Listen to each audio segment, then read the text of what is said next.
Some strategies to overcome the barriers that I mentioned is first, keep rules and directions simple to increase activity time. Have specific locations in the gym for students to travel to in between activities, so that can help lead into a smooth transition into the next activity. Have students help clean up, pick up activities. Start class with an instant activity. Right here on this slide, you can see the board that I use. The students look at the board. It says what to do, and it also shows a picture, so the students can not only read it, but they can visually see what they have to do when they come into the gym. Next, teach students how to wear pedometers correctly along their sides by their hips. Encourage students to wear clothing that pedometers will stay on for. And also, I have extra sneakers in the gym for students to use in case they forget them. And then lastly, have check for understandings to make sure students understand an activity. So you could have the students answer check for understandings like as a class. So asking like yes or no simple questions for them. So the first step of the evaluation plan was to measure minutes that students engage in physical activity. Used a stopwatch for each class. Every activity was timed from start to finish, and then stopped during transitions and instruction time, and then it was started back up again. On this slide, it shows the minutes each class students were engaged in activities. After using the stopwatch for 15 classes, I really learned how much time can be wasted in PE class during transitions. And sometimes I guess I just never realized how long I explained an activity. And I know that's one thing I can work on is trying to really minimize the amount of time it takes to explain an activity and really keep it on simple instructions. Based off of what you see right here, there's only 2 classes that students engage in activities for over 20 minutes, which was on 11-1, where they engaged in 21 minutes, and then on 11-28, which they engaged in 22 minutes. Also on this slide, you can see that the students engaged in overhand throwing and catching activities for 8 lessons, and then they engaged in fitness activities for 7 lessons during the 15 classes. So on this slide is just a chart form of the minutes of activity for each class. Kind of like what I talked about on the previous slide. There's only 2 classes that the students were engaged for more than 20 minutes, which was on 11-1 and then on 11-28. Looking at the lesson on 11-1, the students engaged in a small-sided overhand throwing activity called birthday cake that the students were active for most of the class time.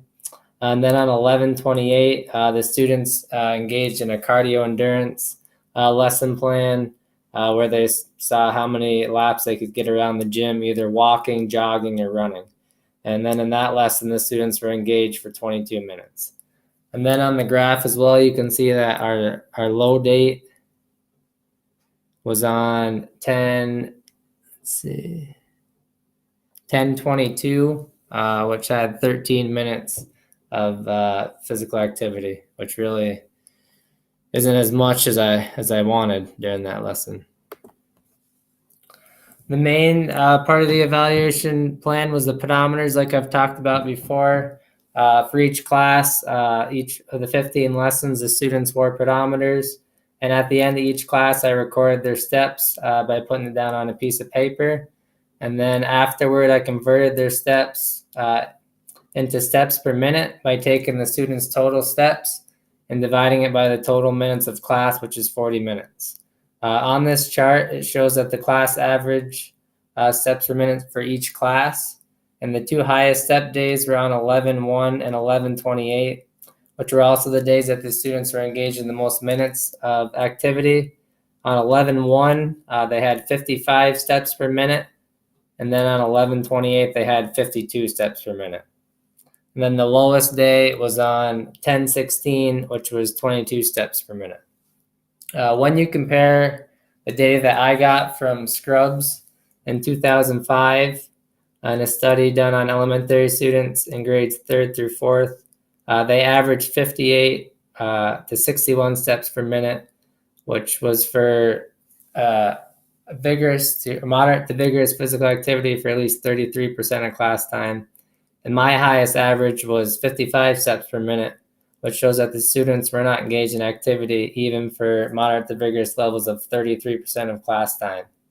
And my goal was to have the students engaged for moderate to vigorous physical activity for at least 50% of class time.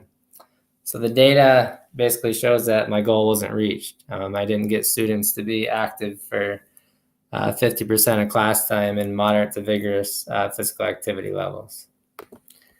And I believe there's a lot of factors that can really relate to why maybe the students didn't reach 50%.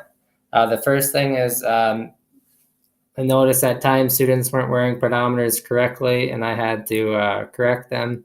Making sure it was on their side next to their hips, as well as some students being more physically active during activities compared to others, which I see a lot in tag games. Some students are constantly moving during a tag game, and some students kind of stop and go or just kind of walk around. And I think an improvement for my part is that I can encourage students to move around more and really understand the benefits of being active during tag. Another aspect that I took into factor is that my student with the least amount of steps had some classes where they took less than 1,000 steps in the class, which that can really lower the class average. Then the last thing that I factored into it is that when I measured activity time using a stopwatch, it really wasn't an accurate measure of moderate to vigorous physical activity, since I only measured how many minutes students were in the activity.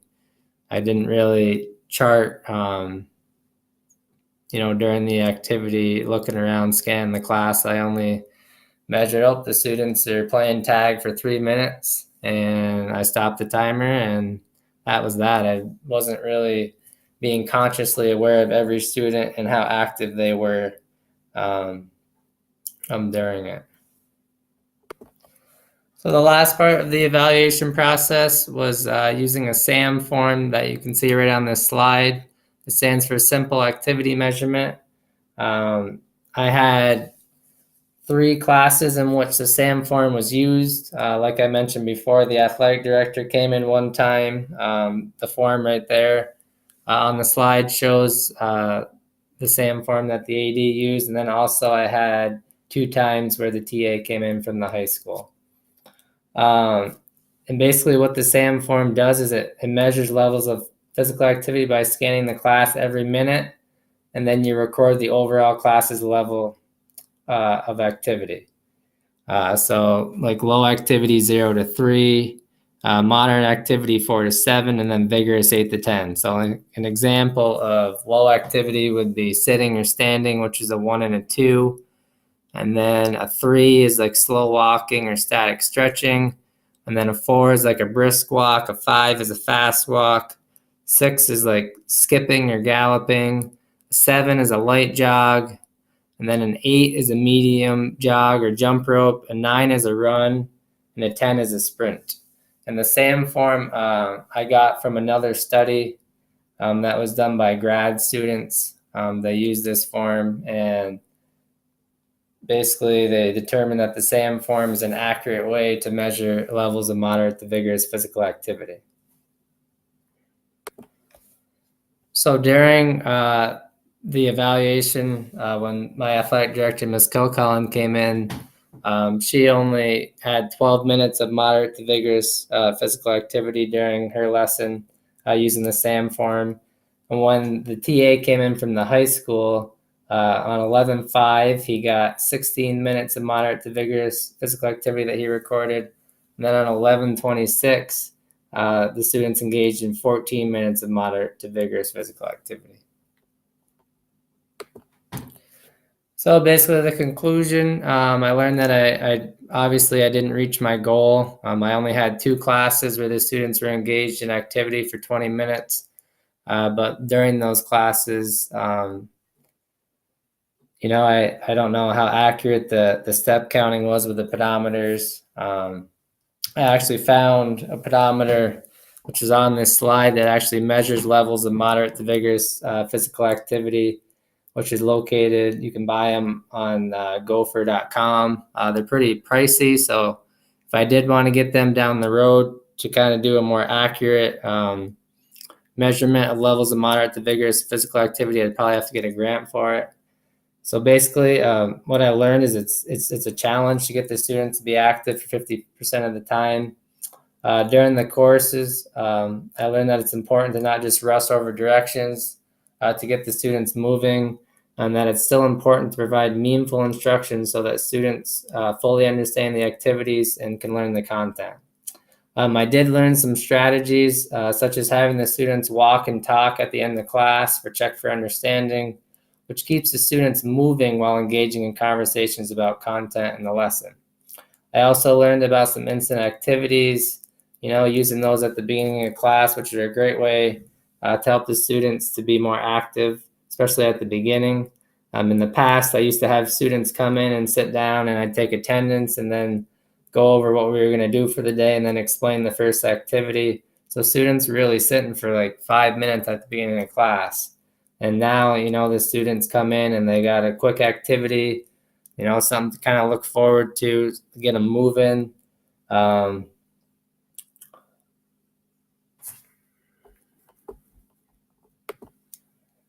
the future, I will look to continue to look for more ways to increase moderate to vigorous physical activity in my class, as it's a great benefit. It can help the students obviously get 60 minutes of physical activity a day. It also gives them more opportunities to better their skills in class because they're going to have more practice time, and also helps them, understand about the importance of being active and also learning to value physical activity, which is really an ultimate goal as PE teachers, to get students to enjoy physical activity, especially outside of the school day.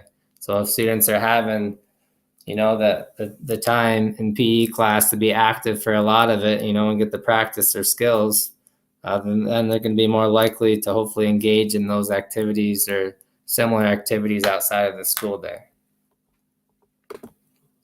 Lastly, here is just some references. At the beginning, I referenced the CDC. And I also reference about the Australian study on steps per minute. And then also I reference shrugs in regards to the fourth and third graders steps per minute. And then I briefly referenced about the SAM, the sample activity measurement tool that I used 3 times. So thank you, and have a good day.